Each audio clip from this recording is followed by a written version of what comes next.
Isang mapagpalang araw po sa inyong lahat mga kapanalig. Jesus, salvame. Now kasi gusto ko lang bigyan ng motivation itong kasamahan natin. Nag-open up siya regarding sa buhay niya, no? Iba daw yung naranasan niya, no? Ang naranasan niya, parang wala daw nagmamahal sa kanya sa loob ng pamamahay nila. May parang hindi niya ramdam yung pagmamahal ng isang tunay na pamilya. At palagi na lang siyang hinuhuli. Parang may favoritism, no, sa loob pa lang ng pamamahay. Now, kung naranasan mo to, na isa ka sa nakikinig nitong video ko, gusto ko lang bigyan to ng motivation.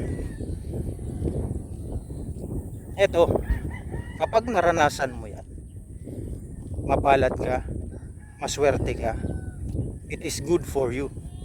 Ulitin ko, mapalad ka, maswerte ka, it is good for you.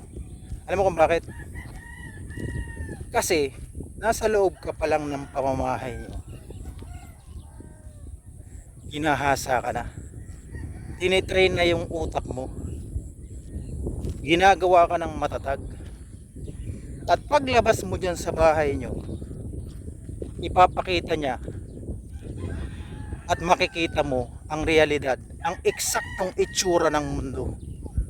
Ganyan na ganyan kung ano yung nararanasan mo ngayon.